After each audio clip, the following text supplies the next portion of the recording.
Bienvenue dans le débat sur France 24 consacré à la sécurité au Mali et au Sahel. Partir ou rester, est-ce le dilemme qui s'impose à la France au Mali alors que ce débat s'immisce dans la campagne électorale? Que représente la force Wagner dans le pays? Quelle est cette ombre russe qui plane sur le Mali? Que cherche Vladimir Poutine en Afrique? Le Sahel est-il une poudrière djihadiste? On va en discuter avec mes invités. J'ai le plaisir d'avoir avec nous Cyril Payen, journaliste à France 24, grand reporter qui revient tout juste du Mali. Bonsoir Cyril, on va regarder votre reportage d'ailleurs avant le début de cette émission. Wassim Nasr avec nous, spécialiste des mouvements djihadistes sur France 24. Bienvenue Wassim. Michel Goya est avec nous, bonsoir. Ancien officier des troupes marines, docteur en histoire contemporaine, auteur du, c'est le dernier en tout cas, Le Temps des guépards, la guerre mondiale de la France de 1961 à nos jours, et c'est aux éditions Talendier. Bienvenue à vous Michel Goya et merci d'être avec nous. On va regarder donc votre reportage Cyril Payen, vous venez de revenir et c'est un reportage qui s'intitule « L'ombre russe au Mali ». On regarde. «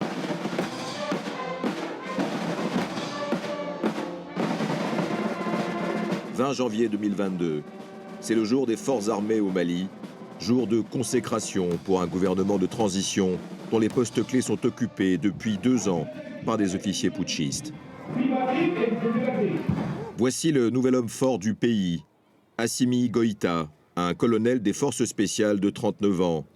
Porté au pouvoir par la rue malienne, le colonel éternise la transition et tarde aujourd'hui à organiser des élections démocratiques. Et depuis quelques semaines, le Mali sous embargo régional est à la croisée des chemins, pris d'une poussée de fièvre nationaliste et panafricaniste. Les alliés d'hier, dont la France qui déploie des milliers de soldats depuis près de 10 ans dans une force anti-djihadiste, sont supplantés au profit des nouveaux arrivants. Le problème de la sécurité du Mali est un problème majeur parce que sans cela, tout ne marche pas. Et la Chine, bien sûr, va travailler dans le sens de rapprocher le Mali et le CEDEAO pour trouver un consensus, pour trouver une solution du règlement de la crise actuelle. Sans commenter, votre commentaire c'est possible. Vous pouvez expliquer tout ce que vous voulez, mais nous n'allons pas parler. Pour nous, ce n'est pas possible. Ce n'est pas possible, monsieur. La délégation russe n'est pas très loquace, mais elle est acclamée par la foule. Vive la Russie, vive le peuple du Mali!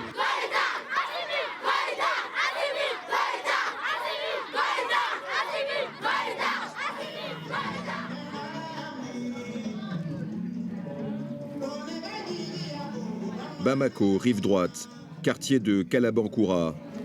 Nous sommes dans la maison de Mohamed, 30 ans, qui est né et a grandi dans la capitale malienne. Comme beaucoup ici, Mohamed est un ardent supporter du pouvoir militaire. Celui-là qui est couché en bas, lui c'est Choguel Kokala Maïga. L'autre côté, il s'appelle Assimi Goïta. L'autre qui est couché, le tout petit qui est couché là-bas, lui c'est Sadio Kamara. C'est des personnes qui me plaisent beaucoup et je les soutiens aussi. C'est pour cela que j'ai donné le nom de ces animaux-là au Premier ministre, au Président et au ministre de la Défense. Depuis les pères fondateurs de l'indépendance, ils ont suivi un idéal. Cet idéal, c'est voir l'émancipation des peuples africains. Moi, je m'inscris dans cette optique pour pouvoir mieux aborder ce combat et voir l'épanouissement général des peuples africains.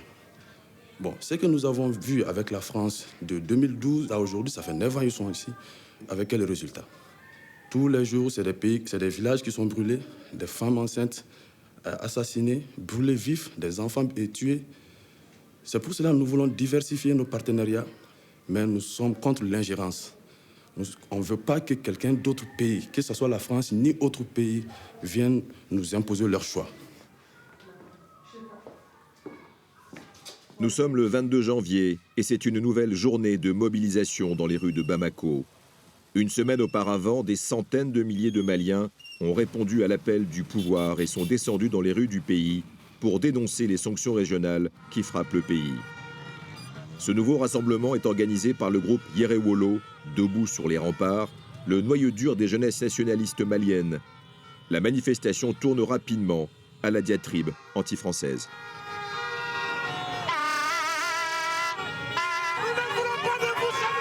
Vous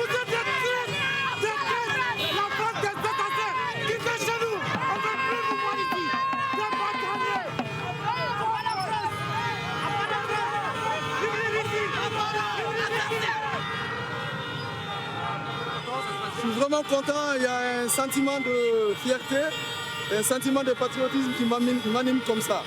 Vraiment, je suis fier du peuple malien et des peuples africains.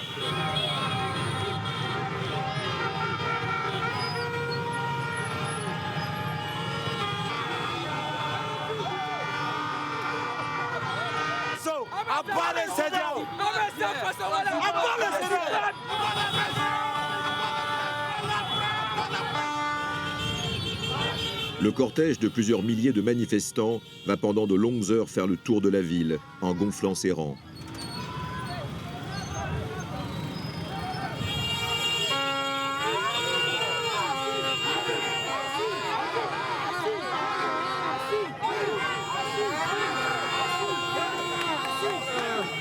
Cette manifestation a été une réussite totale. Allez voir mes frères maliens, mes frères africains, en train de soutenir le Mali. Vraiment, ça me va tout droit au cœur. Vraiment, je dis encore une fois de plus, merci. Vive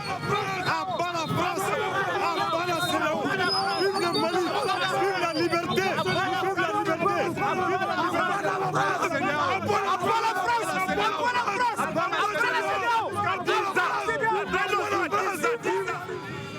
Rares au Mali aujourd'hui sont les voix qui s'élèvent contre ces mouvements souverainistes. Ceux qui ne jurent que par la Russie, pour moi, ce sont des Maliens manipulés. Ils sont vraiment manipulés. J'en veux pour preuve, les autorités actuelles là, ont déplacé les débats. Ils sont allés sur un terrain de manipulation. Les débats, c'est juste le respect du délai de la transition. Ce sont ces manipulations-là qui poussent certains à soutenir les autorités de la transition pour exiger l'arrivée des mercenaires ou même de la Russie. Les jeunes militaires qui n'aiment pas aller au front combattre les terroristes profitent souvent des blocages pour essayer de renverser le régime démocratiquement élu. Et une fois arrivés au pouvoir, ils n'hésiteront pas à faire venir des mercenaires pour combattre les terroristes. Et au nom de quelle souveraineté? Ces mercenaires, ce sont les paramilitaires du groupe Wagner, bras armés de l'influence russe à l'étranger. Syrie, Libye, Mozambique, Centrafrique et depuis peu, Mali. La question de la présence militaire russe est taboue. Ce lanceur d'alerte prend d'énormes risques en nous emmenant vers l'aéroport militaire de Bamako, où les forces russes seraient installées. À l'aéroport, il y a une zone réservée au contingent russe, venu il n'y a pas très longtemps. Il y a la MINUSMA, il y a également les FAMA. Il y a des routes qui ont été fermées au sein de l'aéroport pour qu'on ne voit pas les contingents russes. Et ils savent que les Maliens sont divisés sur les sujets. Il y a beaucoup de partenaires qui n'accepteront jamais que des paramilitaires viennent combattre à leur côté. Il y a cette raison pour laquelle ils n'aiment pas beaucoup communiquer. Ils savent aussi que certains Maliens, héritiers du premier président Modibo Keïta, sont également contre. Parce que pour eux, la défense de l'intégrité du territoire doit normalement revenir aux femmes. Là où vous voyez les installations, là, les antennes, c'est là où les ressons. C'est là où ils déchargent leur matériel. Et même au moment de décharger, ils le font en toute discrétion. C'est la base 101. C'est dans cette base que seraient regroupées les forces russes. Wagner ou forces conventionnelles coopérant, le doute persiste. Quoi qu'il en soit, nous n'irons pas plus loin. Sur fond de guerre froide virtuelle, la présence de la milice russe est largement entretenue dans la guerre informationnelle que se livrent les puissances d'hier et d'aujourd'hui. Comme en attestent ces vidéos de propagande qui pullulent sur les réseaux sociaux maliens. L'information vous place au sommet du monde. Le groupe paramilitaire russe Wagner compte intervenir sur le sol malien avec 4500 hommes, qui seront déployés à partir du 11 novembre prochain dans la bande sahélo-saharienne et dont la mission consistera à lutter contre le terrorisme et à soutenir les forces réglementaires du Mali et de ses voisins à faire face aux défis sécuritaires dans la région. Que les images qui sont montées dans la vidéo ne sont pas vraies. On a tout ce qui peut ressembler vraiment à un journal vraiment sérieux. Et c'est ce que les internautes non avertis ne parviennent pas vraiment à détecter. C'est une technologie qui est assez accessible et qui ne coûte pas cher, vraiment qui permet de faire ce type de manipulation et qui marche très bien parce que c'est des images qu'on essaie de superposer. Allo Diallo et ses confrères blogueurs passent leur journée à traquer les infox qui parasitent la toile et polarisent dangereusement le débat public au Mali. On est dans un contexte vraiment assez particulier au Mali, avec toute cette actualité bouillonnante, avec le coup d'État, le renversement des militaires qui sont au pouvoir, avec ce nationalisme entre guillemets qui prend de la force et cette tension aussi diplomatique entre la junte militaire au Mali et les autorités françaises, c'est propice vraiment à la propagation de ces fausses informations. Donc chaque parti essaie vraiment d'avoir l'opinion avec elle. Direction Kati, la ville garnison des hauteurs de Bamako. C'est d'ici qu'ont souvent été fomentés les nombreux putschs au Mali. Le dernier en date n'échappe pas à la règle. Mohamed est un fils et frère de soldat. Kati est le berceau de sa famille.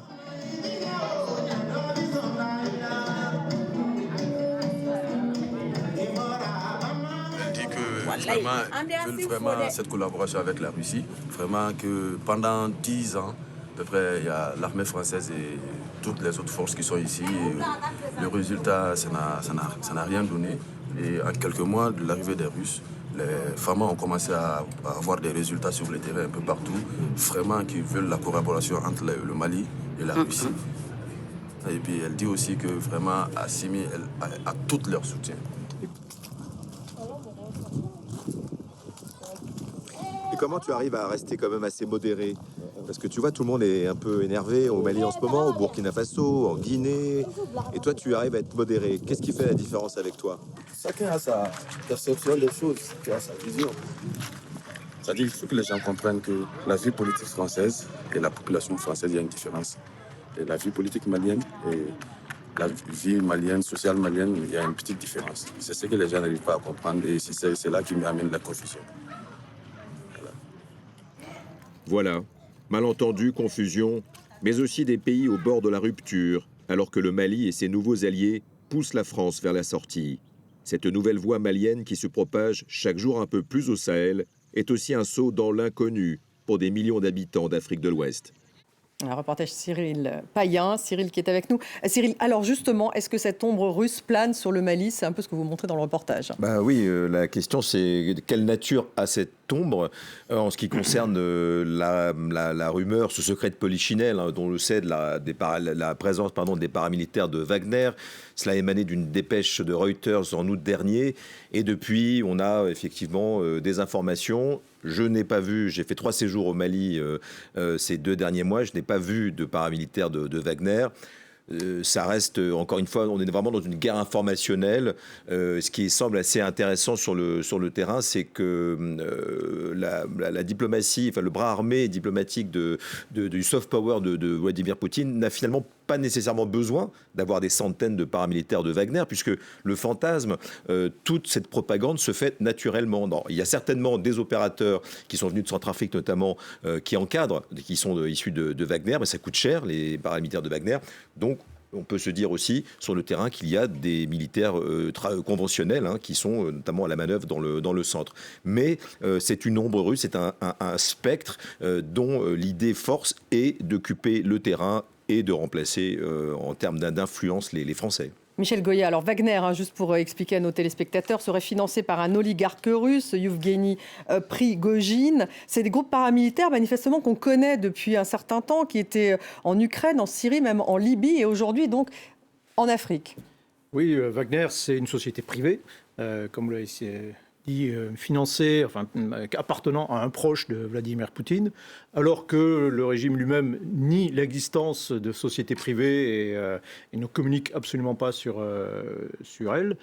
Mais c'est effectivement le bras armé de la Russie à l'étranger. Ça lui permet de mener des missions déjà des missions les plus dangereuses, c'est-à-dire qu'au lieu d'engager des troupes conventionnelles dont les décès vont faire l'objet d'événements, quand un mercenaire de Wagner est tué, ça a moins d'impact politique, mais surtout ça permet d'agir sans être présent officiellement. Donc là, la Russie ne communique pas sur le Mali particulièrement, alors qu'ils ont véritablement des troupes sur le terrain.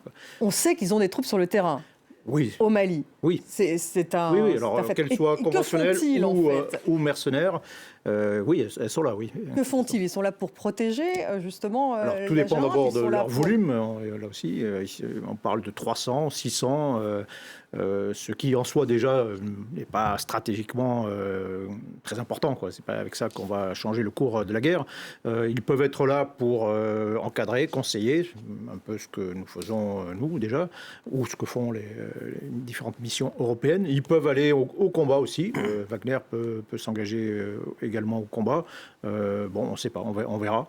Mais toujours est-il que, ou simplement aussi peut-être protéger, servir un petit peu de garde prétorienne au régime. Hein. C'est pour des gens pour qui la menace est autant intérieure, vient d'un autre éventuel renversement, d'un coup d'État où l'armée est peut-être également une menace intérieure, c'est le faire appel à des mercenaires, c'est aussi une sorte d'assurance vie. Wassim, vous êtes le spécialiste des mouvements djihadistes. Est-ce qu'ils se battent contre les djihadistes? Est-ce qu'il y a déjà eu des affrontements? Pour le moment, on a pu documenter un seul affrontement où il y avait des accompagnateurs russophones de l'armée malienne dans le centre Mali. Ils sont tombés dans un piège des djihadistes d'Al-Qaïda.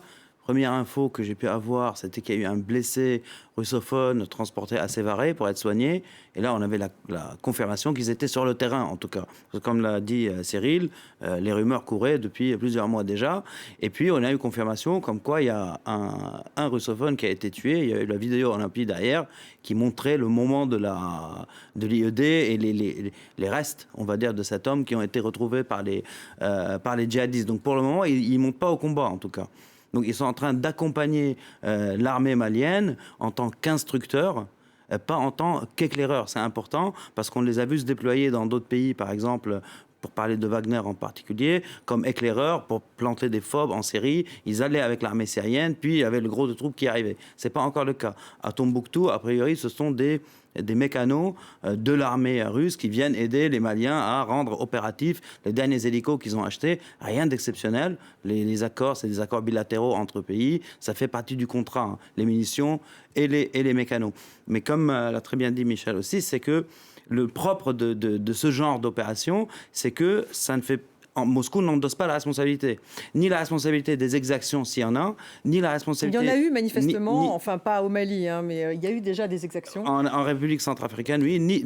Ni les échecs, il y en a eu au Mozambique, ni au cas où ils sont frappés, la responsabilité de réagir. Parce qu'il y a eu un précédent en Syrie où il y avait des mercenaires Wagner qui accompagnaient des miliciens syriens et qui ont essayé d'aller un peu plus loin dans le territoire kurde. Les Américains n'ont pas hésité à les frapper. Et du coup, Moscou, sa responsabilité n'était pas engagée, donc ne s'est pas senti obligé de répondre sur le terrain à ce moment-là. Peut-être qu'ils ont répondu par ailleurs, mais c'est le propre de ce genre de groupe, d'activités, que d'ailleurs la France aussi faisait appel à ça il y a encore quelques décennies, on va dire, et d'autres pays. Aujourd'hui, c'est plus une capacité occidentale, aujourd'hui en tout cas européenne. Les Américains font toujours ça, et les Russes le font sans jamais l'admettre, évidemment. Cyril, vous parlez justement de cette influence. Donc il y a cette présence militaire Wagner et puis il y a cette influence russe via la désinformation. Il participe finalement à ce sentiment anti-français.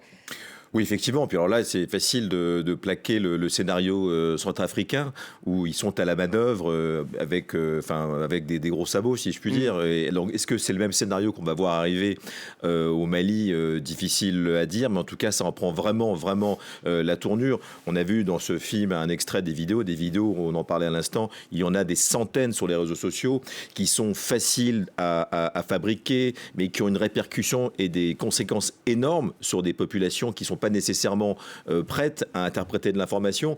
Donc on jette en pâture des informations qui sont totalement fausses. C'est absolument bidon.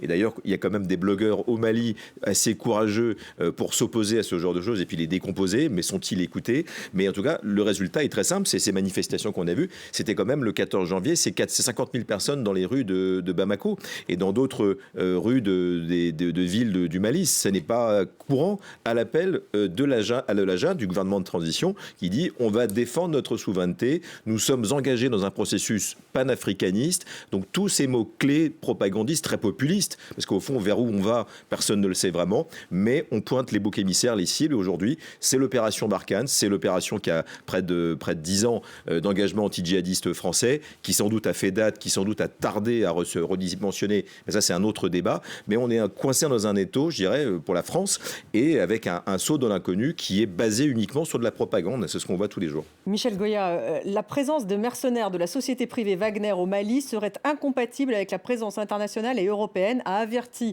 Jean-Yves Le Drian. Et ça, c'était le chef de la diplomatie, une déclaration du 16 septembre 2021. C'était vraiment la France ou Wagner. On n'en est plus là aujourd'hui. Alors, il faut rappeler quand même que le Mali a toujours eu des liens avec la Russie, que des membres de la junte ont été formés à Moscou, qu'à l'indépendance du pays, le Mali ne s'est pas tourné vers la France, mais vers l'Union soviétique à l'époque, que, comme l'a souligné Wassim, une grande partie de leur équipement vient de Russie, tout simplement. Donc il y a des liens. Et accessoirement, le Mali est malgré tout un pays souverain qui peut faire appel à n'importe quel partenaire. Oui, c'est ce qu'ils disent d'ailleurs. Tout à fait. Et on sent une certaine fierté dans le discours malien. Il y a la volonté au Mali, mais dans d'autres pays aussi, de diversifier un petit peu l'aide et de ne plus dépendre forcément uniquement de l'aide européenne, on va dire, et surtout française, très clairement. Mais la réaction française qui a été de dire c'est eux ou nous. Alors, c'est, à mon sens, là aussi, un franchissement, enfin une sorte de ligne rouge qui n'était peut-être pas forcément utile de placer. C'était se mettre dans une situation difficile.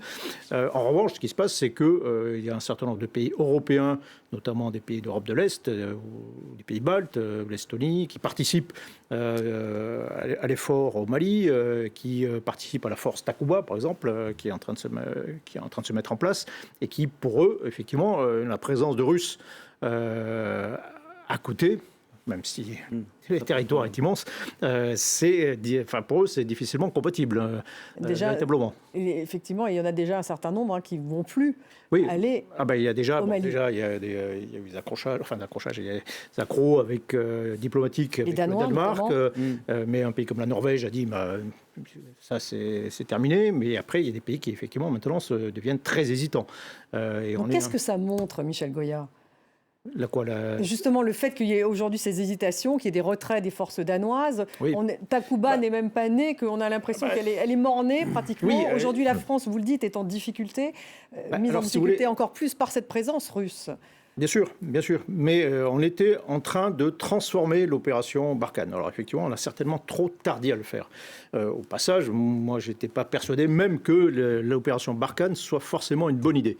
L'idée de cette opération, c'était de contenir l'ennemi, les groupes djihadistes, en attendant que les forces de sécurité locales, maliennes en particulier, puissent prendre le combat à leur compte. C'était ça le plan en 2014. En réalité, c'était un plan qui était extrêmement fragile, qui était très faible. D'abord, on n'a pas mis forcément les moyens nous-mêmes initialement pour exercer cette fameuse pression. Et puis ensuite, imaginer que l'armée malienne allait se restructurer, devenir une force puissante, capable de prendre le combat à son compte, c'était complètement illusoire. Mais ce qui se passe, c'est que, ça a été un peu évoqué dans le reportage, c'est pour les gens qui sont sur place, ils voient tous ces pays. Ils voient la France, bien sûr, mais ils voient, en réalité, il y a plein de pays qui sont au Mali, il y a peut-être une trentaine de pays dans la MINUSPA, la Force des Nations Unies, dans la mission EUTM, c'est la mission de formation de l'Union européenne, la force Takuba, où maintenant il y a plus que 10 maintenant, nations qui sont là et qui disent, mais attendez, vous avez 30 nations, des nations puissantes, vous avez beaucoup de moyens, vous avez des grosses machines, vous avez des avions, vous avez des trucs comme ça, et vous combattez quelques milliers de combattants, quoi, et au bout de 9 ans, les résultats sont extrêmement faibles. C'est ça, les résultats sont extrêmement faibles. Parce qu'ils ne voient pas en réalité que dans tout là-dedans, il y a très peu de nations qui combattent réellement, qui lancent des opérations contre les groupes djihadistes. Mais pourquoi un tel échec, si je puis dire, face... C'est parce que cette menace est diffuse, c'est parce que c'est beaucoup trop grand, parce que la stratégie à la base n'était pas la bonne? Je pense que la stratégie n'était pas la bonne au départ. Autant l'intervention initiale, l'opération Serval, était cohérente, était efficace. Ça, on sait faire. Faire une opération de pompiers, d'éteindre un incendie avec des objectifs clairs, ça, on peut le faire. On le fait même plutôt bien. Serval était un succès. Mais l'erreur, c'était de rester notamment au Mali, c'est-à-dire rester au cœur des problèmes. Sachant qu'on ne pouvait pas y rester éternellement. Jamais une opération militaire française a duré plus de 9 ans. Et là, on arrive en limite. Moi, j'ai expliqué il y a 2 ans déjà que Barkhane avait 2 ans d'espérance de vie. Il y a une usure, il y a des pertes, ça coûte très cher, ça coûte presque l'ensemble de la présence française, ça coûte 1 milliard d'euros chaque année. Donc, il y a une usure, forcément. Et donc, à un moment donné, il fallait forcément se transformer et se réadapter. Ce que l'on était en train de faire de manière assez progressive, parce que on ne se désengage pas comme ça d'un territoire après plusieurs années de présence, et ça demande des mois. Et là, il y a une c'est ce processus qui est maintenant remis en question très fortement. Oui, la France est un peu poussée dehors, Wassim. Justement, où en sont les mouvements djihadistes, puisque c'est votre spécialité, au Mali? Parce qu'on voit bien qu'il y a effectivement un échec. Il y a des réussites militaires sur le terrain, des réussites tactiques. Il y a quand même le chef d'AQMI qui a été tué, le chef d'État islamique qui a été tué. Beaucoup de résultats sur le terrain. Les opérations continuent même avec les FAMA, alors qu'on parle maintenant, malgré la pression politique. Mais in fine, il n'y a pas de stratégie, il n'y a pas de but final recherché. Ça veut dire tuer des chefs, ce que les Israéliens appelaient la tondeuse à gazon, ça ne résout pas le problème. Parce que les raisons objectives qui ont fait que ces groupes existent sont toujours là. Et les raisons objectives sont antérieures aux groupes djihadistes eux-mêmes. C'est quoi les raisons objectives? C'est une situation économique sans horizon, c'est des États prédateurs, c'est des armées prédatrices, l'absence de justice. Qui les finance, pour faire simple, justement? Ils se financent avec très peu, c'est la microéconomie. Ça veut dire ils se financent sur les otages, par exemple. Juste pour faire une idée de grandeur, le budget d'AQMI au Sahel, ça tourne autour de, on va dire, 3 millions par an. Okay, un otage, c'est 6 millions en moyenne. Voilà, le calcul est vite fait. Sinon, c'est la microéconomie. Ça veut dire quand il y a des trafics de gasoil ou de produits ménagers, les routes de trafic sont par là, les djihadistes taxent les routes. C'est aussi simple que ça. Le bétail.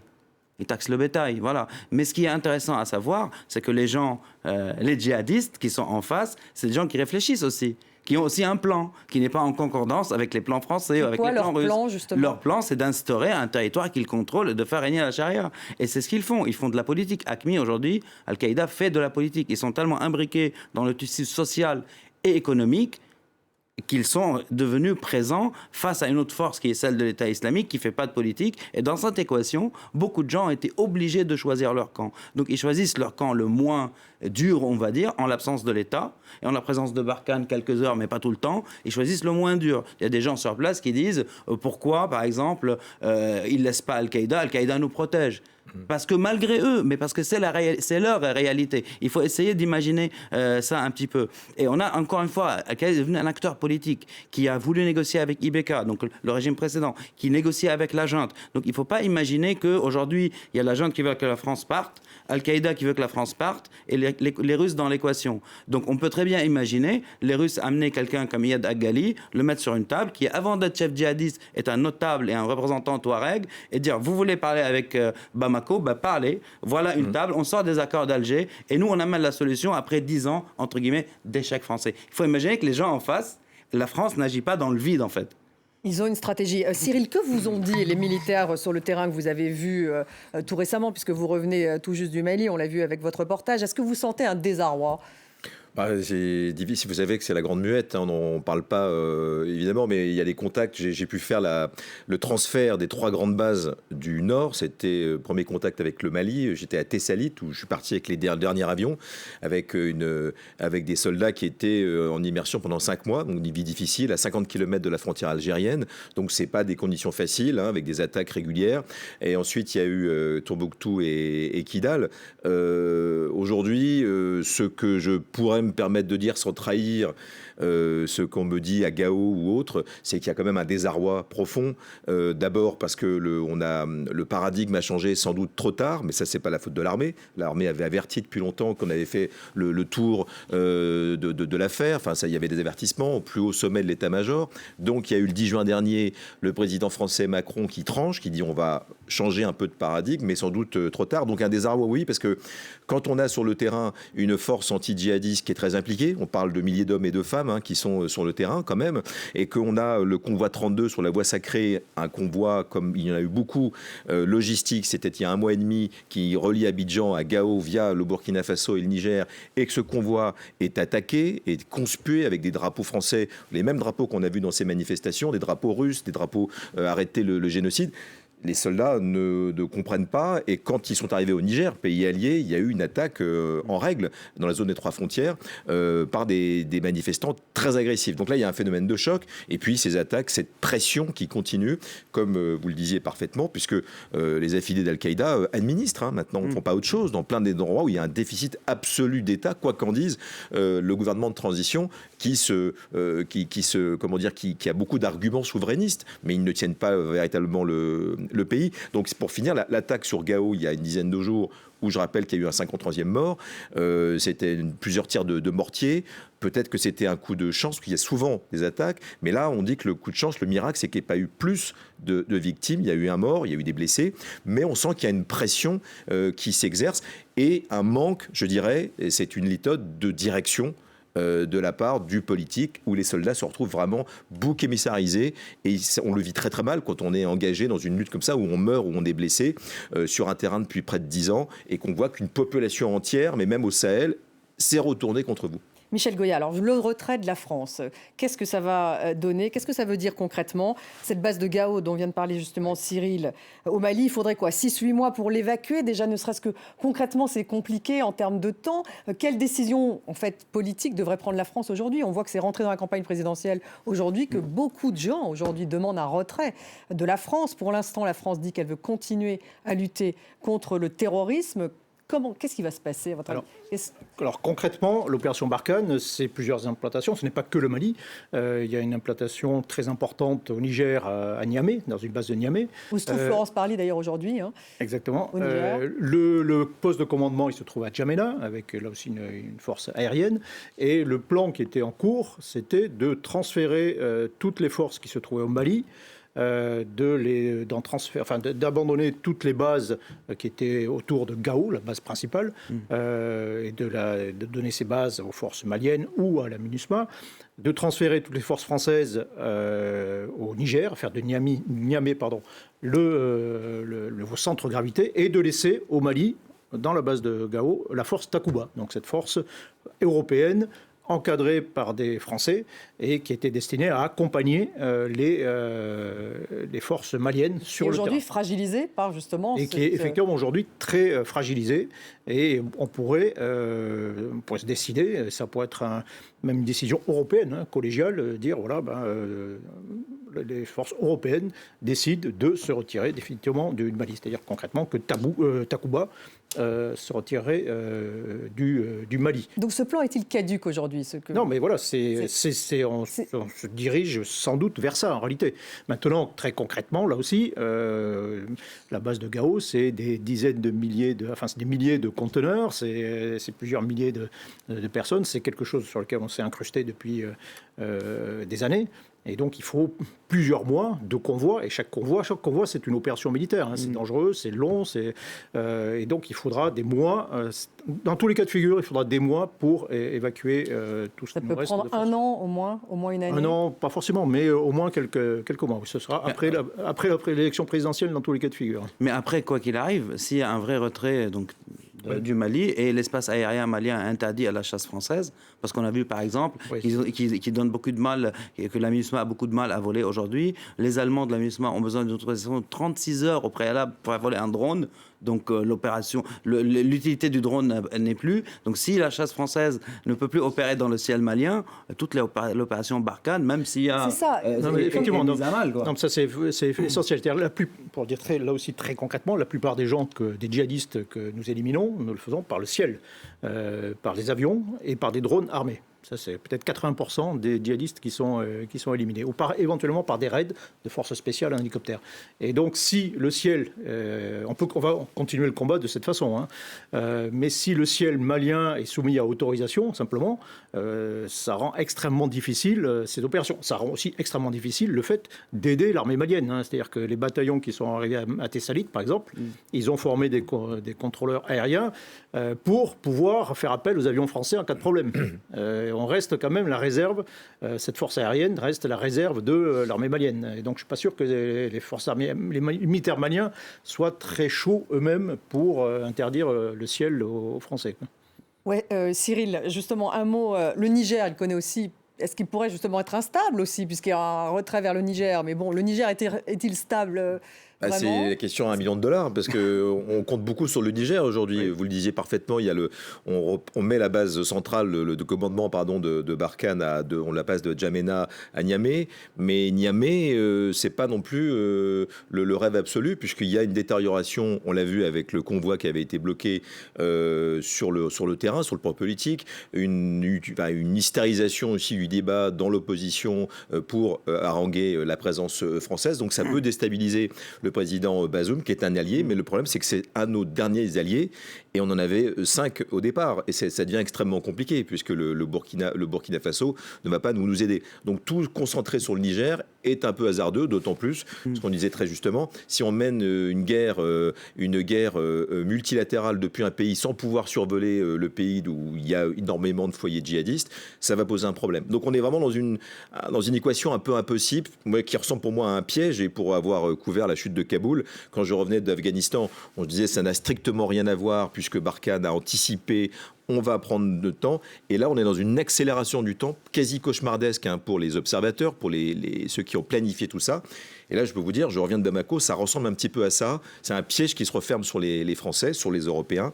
Et je ne sais pas par quel pays ou comment on va pouvoir s'en sortir. Michel Goya, on pourrait avoir effectivement, la France pourrait connaître le fiasco afghan que Biden a connu.